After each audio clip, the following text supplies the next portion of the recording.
I'm Sarah, just your everyday single mom doing her best to raise 2 kids. I like to believe I've done everything I can for my wonderful children, but sometimes, well, things don't always go as planned. I've got 2 kids, my oldest Nate and his younger sister Isabella. I've pretty much been their only parent since my husband passed away when they were very young. He suddenly collapsed one day, and despite the doctors doing their absolute best, he didn't pull through. The loss was gut-wrenching at first, but then I'd look at my 2 little ones. Seeing their innocent faces, I thought to myself, I can't quit now, can I? Thankfully, we had my husband's savings to fall back on, and my parents chipped in financially too. Plus, we got some help from the government. All of that gave me a little nudge towards a brighter future. But as the years rolled by, things began to shift, particularly when Nate hit junior high. He started wanting more, constantly asking me to buy him stuff. I couldn't indulge him all the time, and when I tried to teach him some patience, he'd snap back with a, "Why not? All my friends have it." Next thing you know, he'd go radio silent on me, treating me like I was the bad guy. Sure, it could have just been typical teenager angst, but it was tough to handle. Eventually, I gave in to his requests. It made him happier, and it put my mind at ease. After all, I had a job, and we weren't splurging on luxury items, so we had some wiggle room financially. I figured it would be harder to see him left out just because I forced him to go without, so I caved a little and fulfilled some of his whims. However, as Nate moved through high school and into college, his requests ramped up. The amount he wanted kept climbing. $5 turned into $50, and by his senior year in college, he was hitting me up for $700. That's when I had to intervene.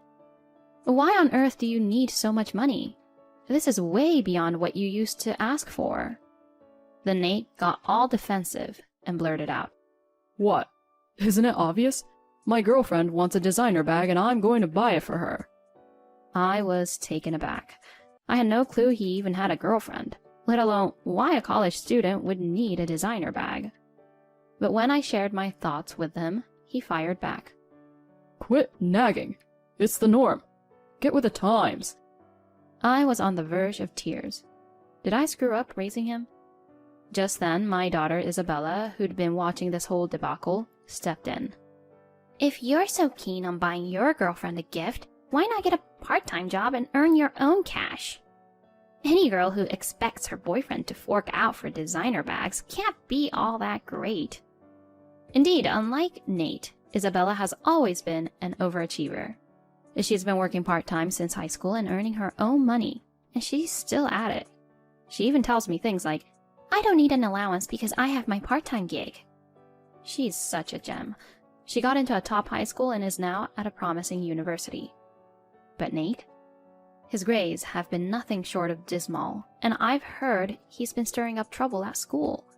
The high school and college he attended were, well, let's just say they weren't exactly selective about their students. Because Nate had this knack for mooching money off me and wasn't the politest of the bunch, his relationship with his sister wasn't exactly rosy. They were apples and oranges, and it showed. So when his sister gave him a piece of her mind, he didn't hold back. "Shut up. It's not your place to talk. Quit acting like the golden child. It's driving me nuts." He practically shouted those words at her, and then he laid into me. "So what's your plan, huh?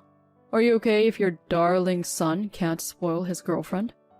He was really pushing my limits. I guess I should have pushed back, but the thought of his life spiraling made me feel sympathetic. In the end, I caved in yet again. "All right, but this is the last time. I can't keep shelling out $700 like it's pocket change. I'm not made of money, you know." I handed him the cash, making him swear it was the final time. Nate was all smiles, but he didn't even bother to say thank you. I was left feeling uneasy, but if this could help him smooth things over with his girlfriend, that's the thought I clung to. Nate was on the brink of graduating college and landing a job. He claimed he had one lined up. I figured once he started earning a paycheck, he'd quit asking me for handouts. But, as it turns out, my hopes were misplaced. Sure, he did graduate and snagged a job, which was a plus, but he started trickling in later and later at night. It's one thing if he's out late for work-related drinks, but sometimes he wasn't back till sunrise.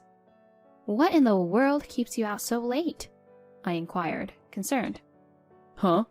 Just chilling at my girlfriend's place, Was all Nate would offer.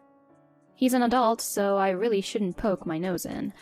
But as days turned into weeks, he was coming home less and less.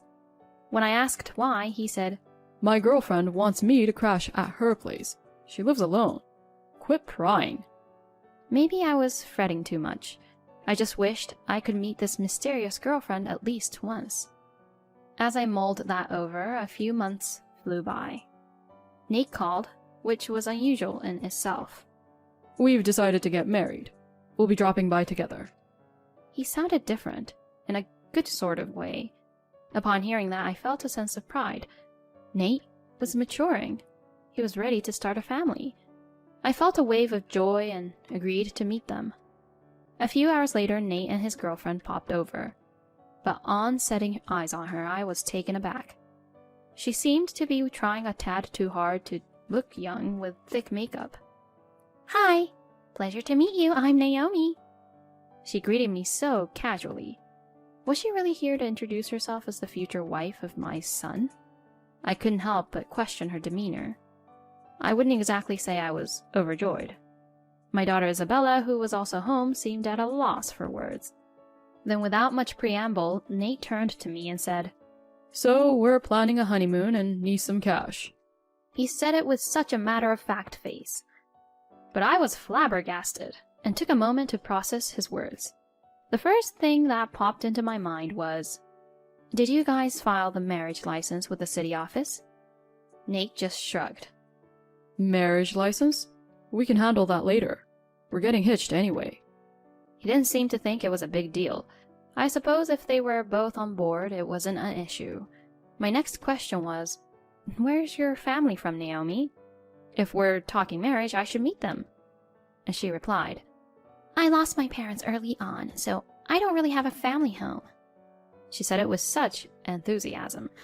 I felt guilty for asking, but also thought she could tone down the cheeriness. I had a ton more questions for her, but before I could open my mouth, Nate cut in. Who cares?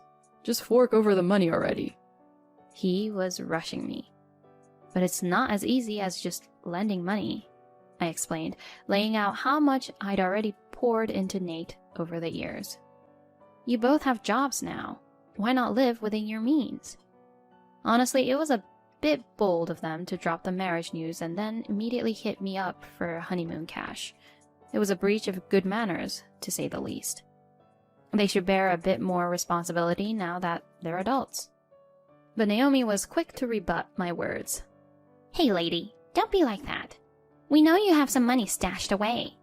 You got a nest egg for Nate's future, right? That's what Nate told us. We're just asking you to trust us with it."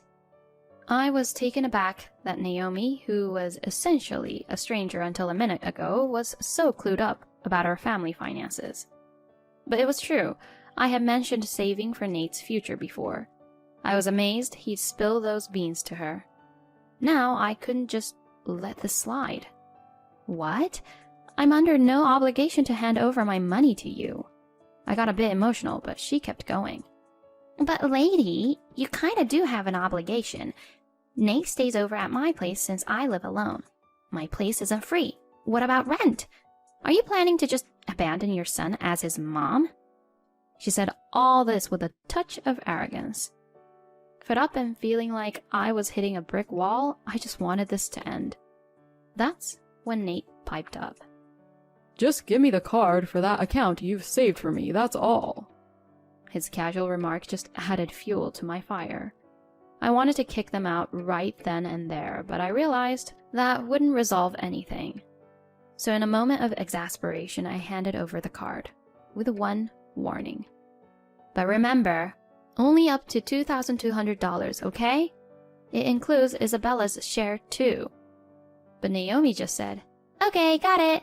You should have done this from the get-go," and gave me this unsettling grin. Then the two of them strutted out of the house like they'd won the lottery. Isabella, who had been watching the whole spectacle, looked concerned and asked, "Is the card going to be okay?" But I chose to stick to my guns. After all, that money was always meant for Nate eventually. I wanted to reassure Isabella and aimed to keep living as if it was business as usual. However, a few days later, Isabella's fears came true. I'd set my card to shoot me an email every time a payment was made. It was my way of keeping track on my phone and where and how much was being spent. One morning I woke up to a barrage of notifications on my phone. More than 10 payments had been made with my card. I was speechless when I saw the amount. What? They've blown through over $14,000? Even though I had given Nate the green light to spend up to $2,200, the amount held nearly $35,000 in total. The bills included flight tickets, designer bags, fancy restaurants, and what looked like a luxury hotel stay. I'm sure they jetted off on their honeymoon and splurged there. I immediately called Nate, but Naomi was the one who picked up. "Oh, hey you. Nate's in the restroom right now, so I took the call," she replied, just as flippant as ever. "Hey, how much did you guys blow? I told you $2,200, didn't I?" She just chuckled and said, "Oh, has it added up to that much? We still have a few things on our wish list, you know, so we're probably going to spend a bit more. Thanks for picking up the tab." Unable to bear it any longer, I called the card company as soon as I hung up and requested them to cancel my card. They informed me the contract was valid until the end of the month, but they could put a stop to the card usage immediately, so I asked them to do just that. If I didn't, they would empty the account. I blocked their numbers and any international calls. I briefed Isabella about what was happening and asked her to do the same. They had to face the music for their actions. I was dead set on showing them what happens when you cross a woman scorned. With a card out of action, they couldn't buy a thing, including their return tickets. Obviously, hotel stays were off the table too. Essentially, I'd left them stranded abroad. My message was clear. Enjoy your trip through hell. Then a few days rolled by. By this time, Nate and his girl should have been back home. But without the means to buy a return ticket, they were stuck abroad, just as I'd planned. Something came up and I sent an email to Nate. "I've unlocked $350 on the card so you could make your way home." The next day, the two of them turned up at my house. It was clear as day they were worn to the bone, both physically and emotionally. But Naomi still had the nerve to snap at me. "Lady, what did you pull? This is beyond messed up. Who in their right mind cancels a card like that?" From the sounds of it, they'd tried to use the card all over the place, but to no avail. They'd apparently gotten so upset, they ended up in the local police station, tossed in something resembling a cell. They were suspected of something and thoroughly searched throughout the day. They must have been scared out of their minds, not knowing what was to come. But in the end, they hadn't actually committed a crime, so they were released the next day. Nowhere to go, stomachs empty, they apparently made their way to the embassy, tears streaming down their faces. Once their identities were confirmed, it seems the US was notified. They were given permission to return home, and that's when my email came in. Somehow they made it back to the US. But even after all that, she was still furious with me and didn't seem to have learned her lesson. But I had a message for her. "Naomi, sweetheart, the only reason you made it home is thanks to your parents. You should be grateful. If this had happened next month, I wouldn't have been able to do a thing. But lying about your parents being dead, they could have cut you off for that. You wouldn't have been able to come back this time if that were the case." At that, she started breaking out in a cold sweat. It seems Nate was in the dark too. "Wait, her parents are alive? What's happening?" he asked, eyes wide in shock. For the past few days, I've been getting calls from an unknown number. Normally, I don't answer calls from numbers I don't recognize, but they were so persistent that I picked up. I'm Naomi's mother," she said, sounding remorseful. I was taken aback, but I decided to hear her out. Apparently, Naomi's mom got a call from their vacation spot, and that's how she first got wind of the situation. They'd been trying to reach me from there, but I had blocked international calls, so Naomi's mom got my number from the embassy and pleaded with me to temporarily unblock the card. "I'm so sorry. We'll take responsibility and pay back whatever she spent," she promised, crying her eyes out. Given the circumstances, I reached out to the credit card company once again and had them enable the card up to a limit of $350. It turns out Naomi has been a troublemaker for a while, even running away from home and cutting ties with her parents who tried to warn her. "What the? Stupid adults! How dare you pull something so selfish and hurt us? This is just the worst." Naomi, showing zero remorse, was still ranting, but I wasn't about to let her off easy. Complaining about us being the worst and selfish? I think you're confusing us with yourself. Using someone else's money without their permission is a crime. If you keep this up, next time you'll be dealing with the police. Head back to your parents' house quietly. If you don't listen this time, I'll call the cops right here, right now," I said, all while flashing a chilly smile. That must have spooked her because she bolted from the house without a word to Nate. He tried to stop her, saying, "Hey, wait up! I'm coming with you." But Naomi, firing off a parting shot, said, "Shut up! I never want to see you again. You're not worth it. I thought I'd marry you because your parents have money. I have no use for you anymore. You're broke and the worst." And with that, she vanished from sight. He seemed to have a serious soft spot for her. "What? Are you serious? What about our marriage?" And he just crumpled to his knees. Watching him, his sister Isabella chimed in. "I warned you she was bad news. You fell for it all, and you didn't even realize it. You're pretty clueless, huh?" She was seriously flabbergasted. In the end, Naomi apparently bolted straight to her parents' place. Guess she didn't want another run-in with the law. But her folks really laid into her, and it seems they even threw down a challenge. Naomi, unable to make it back from her overseas trip as planned, was MIA from work for a few days without any heads-up. With her already infamous track record, this little stunt was apparently the last straw and she was let go. So her parents pulled some strings and found her a gig at a live-in facility run by a friend of theirs. Word is, it's a super tough place that keeps you busy with manual labor from dawn till dusk. They keep a close eye on her, so there's no chance of her skipping town. It's a bit like a prison, but at least the pay isn't half bad. "Your mother and I will foot the $20,000 bill you racked up, but you'll have to buckle down and pay us back," her parents apparently told her in no uncertain terms. That's what happens when you refuse to learn from your mistakes. Last I heard, she's still working her tail off. Nate, too, apparently lost his job due to his no-shows. In one fell swoop, he lost his fiancée and his job, and yet he doesn't seem the least bit repentant. He came to me again with his hand out saying, "I'm in debt because I splurged on her." Honestly, I don't know what to do with him, my own flesh and blood. But I've made up my mind not to give him another penny, so I told him, "Pack up, leave our house, and find a job. Earn your own money, pay off your debts, or else you'll be taken for a ride by another gold digger." I held my ground and kicked him out. Even as his mom, I had to do it, or else I couldn't stand it anymore. It'll serve as a good lesson for him. Now he's managed to scrape together enough to rent a rundown apartment, and it seems he's working from morning till night, slowly chipping away at his debt. As for me, I finally found some peace. Isabella is doing great, climbing the corporate ladder at a top-tier firm.